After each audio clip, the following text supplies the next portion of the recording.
အင်တာနက်မှာနာမည်ကြီးနေတဲ့အကောင်ကဘာပေါ်မှာအေးအေးချမ်းဆုံးနဲ့အဖော်ရည်ဆုံးတလိမ့်ဆန်မင်္ဂလာပါခင်ဗျာကျွန်တော်ကတော့တန်းကြီးဖြစ်ပါတယ်ဒီနေ့တော့ကပီဘာရာတွေရဲ့အကြောင်းကိုပြောပြပေးသွားမှာဖြစ်ပါတယ်ခင်ဗျာကပီဘာရာဟာကဘာပေါ်မှာအကြီးဆုံးသောရိုဒန်ဖြစ်ပါတယ်သူတို့ကိုတောင်အမေရိကတိုက်တွင်တွေ့ရပြီးဘရာဇီးကိုလံဘီယာဗင်နီဇွဲလားနဲ့အာဂျင်တီးနားစသောနိုင်ငံများရှိရေပြင်နှင့်နီးသောဒေသများတွင်လည်းတွေ့မြင်နိုင်ပါတယ်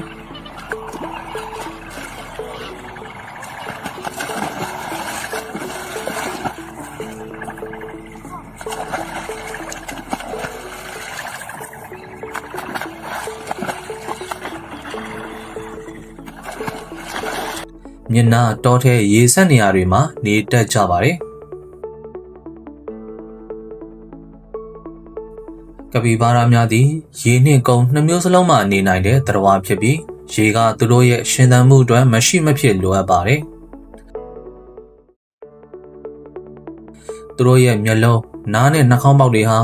ခေါင်းရဲ့ထိပ်ဆုံးမှာရှိတဲ့အတွက်ရေထဲမှာခန္ဓာကိုယ်တစ်ခုလုံးနှစ်ထားပေမဲ့လည်းအပြင်လောကကိုအလွယ်တကူကြည့်နိုင်ပါတယ်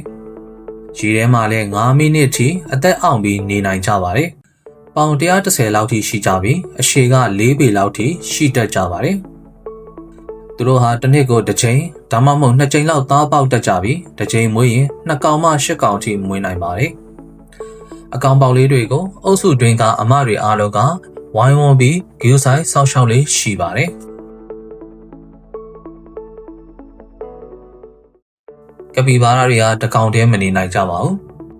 အမြဲတမ်းအုပ်စုလိုက်နေကြတာဖြစ်ပြီးတအုပ်ကို10ကောင်အကောင်20ဖြင့်တွေ့နိုင်ပါတယ်6တွေ့တဲ့ရာသီဥတုမှာဆိုရင်ရေရှိတဲ့နေရာမှာကပီဘာရာယာနဲ့ချီပြီးစုဝေးနေတာမျိုးလည်းတွေ့မြင်နိုင်ပါတယ်အုပ်စုတိုင်းမှာဩဇာအရှိဆုံးအထီးတစ်ကောင်ကဦးဆောင်ပြီး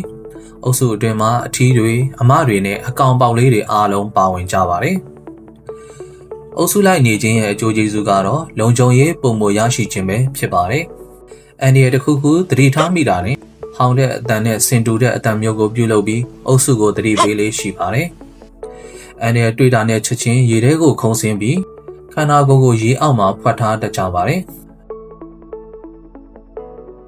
ကပီဘာရာများသည်အပင်စားသတ္တဝါများဖြစ်ကြပြီးအဓိကအားဖြင့်မြက်များကိုစားသုံးကြပါတယ်။မြက်ကျန်းတွေကိုဝါခြင်းအားဖြင့်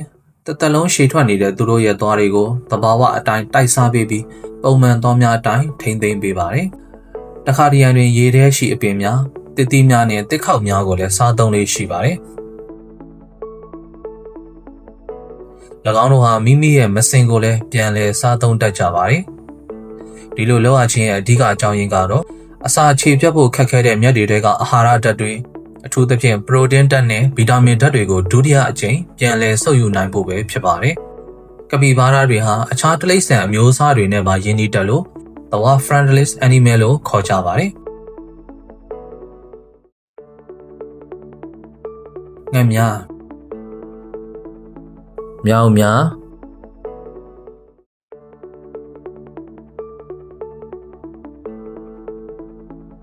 လိမ့်များ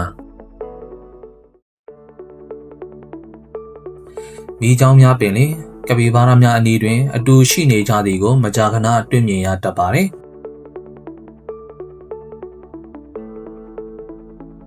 ဒီလိုအေဂျင့်ပြီးထူးခြားတဲ့အမူအကျင့်တွေကြောင့်ပဲ